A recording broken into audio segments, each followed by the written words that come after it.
What if I told you that one of the world's greatest empires didn't fall because of war or rebellion, but because its last king was so genetically broken, he was considered the spawn of hell?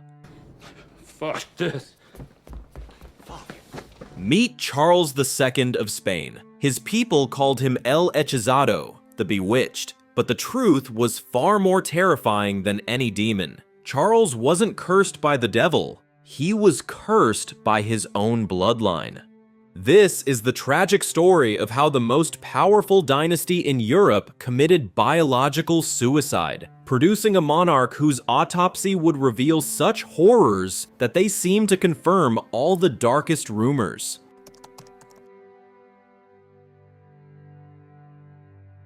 When foreign ambassadors first saw Charles II, they could barely hide their horror. The ruler of an empire on which the sun never set couldn't even close his own mouth. His lower jaw jutted so far forward that his mouth was permanently ajar, revealing a swollen tongue. This wasn't an accident. It was the final chord in a 200-year symphony of incest played by the Habsburg Dynasty. They called it keeping the bloodline pure. But what they were really doing was playing Jenga with their own DNA. And with each generation, the tower grew more unstable. The Habsburg rule was simple. Power must remain in the family. Uncles married nieces, and cousins married cousins. The family ties became so tangled that Charles II's inbreeding coefficient was actually higher than that of a child born to a brother and sister. The result was a monstrous form of prognathism known as the Habsburg jaw. His upper teeth were completely behind his lower ones, making chewing impossible. Every meal was a humiliating performance. Cooks had to puree all his food into a slurry. Even then, he could barely eat. Food and saliva constantly dribbled from the corners of his mouth. Royal feasts, meant to display majesty, became grotesque spectacles where servants endlessly dabbed their monarch's chin. Worse, his speech was nearly unintelligible due to his enormous tongue that barely fit in his mouth, macroglossia, and his deformed jaw. Royal decrees sounded like wet, slurred mumbling. His own mother confessed in letters that she feared he would choke to death on his own tongue in his sleep. And the most terrifying part? The Habsburgs saw their children being born increasingly deformed, but they continued. For them, power was more important than the agony of their offspring. Charles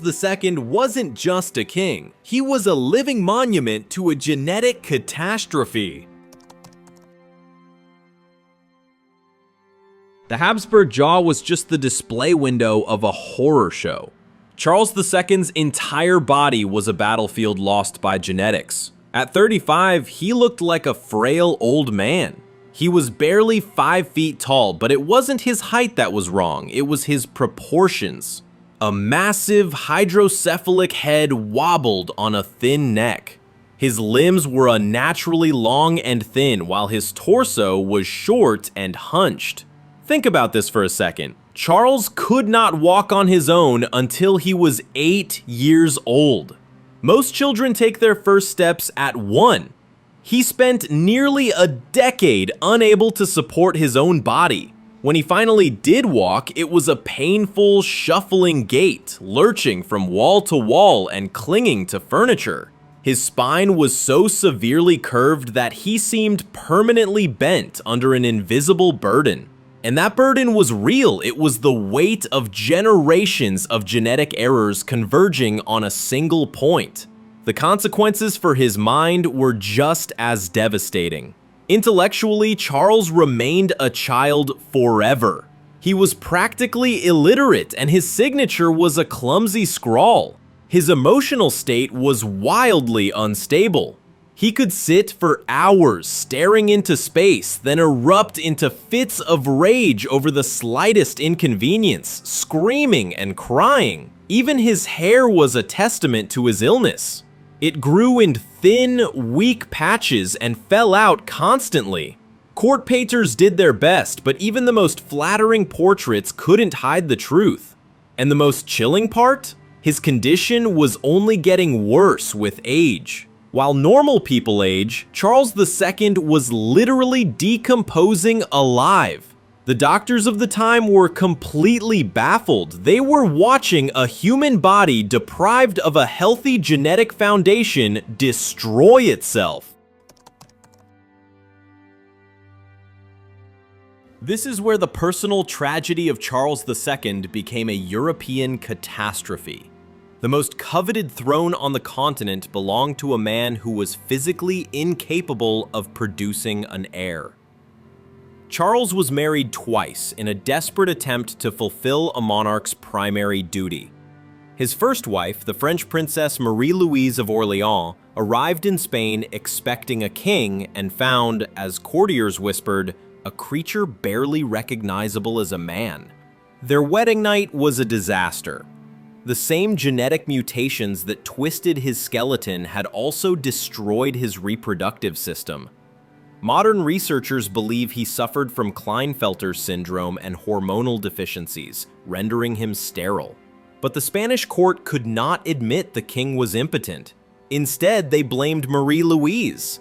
She was subjected to humiliating examinations, forced to drink vile potions, and made to pray at the relics of saints, begging for a miracle her husband was incapable of providing.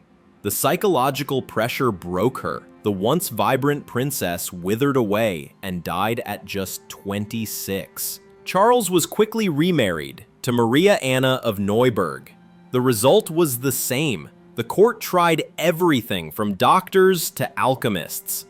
Charles himself was subjected to humiliating procedures to activate his manhood. Nothing worked because the problem wasn't medical. It was in his very nature. Meanwhile, the rest of Europe watched and waited. Everyone knew that the death of the childless Charles would be the starter pistol for the War of the Spanish Succession. The irony was staggering. A dynasty that practiced centuries of incest to hold on to power would lose everything because their final product couldn't perform a basic biological function. When medicine proved useless, the Spanish court turned to the only remaining explanation: the supernatural. What followed was one of the most bizarre chapters in the history of European monarchies, a series of public exorcisms held right in the royal palace. The church delivered its verdict. Charles was possessed by a legion of demons sent through black magic. The court's chief exorcist, Father Froilan Diaz, waged a literal war against these unclean forces. And these weren't secret rituals. They were large-scale productions staged in the throne room before the court and foreign dignitaries. Father Diaz would force the king to drink holy water mixed with the powdered relics of saints. Charles would immediately begin to vomit, likely from drinking filthy water with bone dust, which the priests interpreted as the demons being expelled. The king would convulse and lose consciousness, while the exorcist shouted that he could see evil leaving the monarch's body. The rituals lasted for hours. The weakened and terrified Charles was literally being tortured. Hot crucifixes were pressed against his skin. He was doused in holy water, and he was forced to repeat prayers he couldn't even understand. But the exorcists went further. They declared the entire palace cursed. A great cleansing was organized. Servants collected everything that could carry a curse: gifts, personal belongings of deceased queens, furniture. It was all piled in the courtyard and burned in massive bonfires as priests chanted. The most tragic part was that Charles, with his childlike mind, believed it was working. When the priests told him the demons were gone, he felt temporary relief. This created a monstrous cycle. As soon as he felt worse, he would beg for another ritual. All the while, his body continued to deteriorate from very real diseases that 17th century science could not yet comprehend. When Charles II finally died in 1700 at the age of 38, the moment of truth arrived. For decades, the court had claimed their king was possessed, but now they had to find out what was actually inside his body. What the royal physicians discovered during the autopsy was so horrific that the full report was classified to avoid shocking the public. But the details leaked out, and they were far more frightening than any legend of demons. The doctor who performed the autopsy left one of the most nightmarish medical documents in history. According to his notes, Charles's body was a collection of anomalies. Let's start with his heart. It was described as the size of a peppercorn, shriveled and withered. His lungs were corroded, like sponges soaked in black fluid, and emitted such a foul stench that assistants fled the room.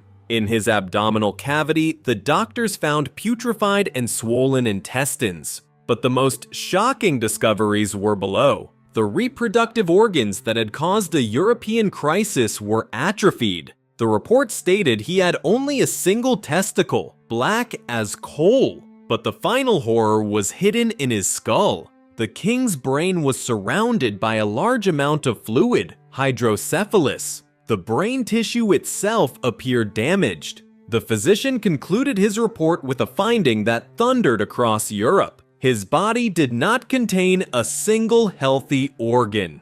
Charles's survival to the age of 38 was a miracle that defied the laws of nature. Paradoxically, the autopsy findings only reinforced the belief in the supernatural. How could a man live with such insides without the aid of dark forces? Charles II died childless, and as expected, Europe plunged into the chaos of the War of the Spanish Succession, a slaughter that claimed hundreds of thousands of lives. The Habsburg obsession with purity of blood didn't just kill one man, it triggered one of the most devastating conflicts of the era.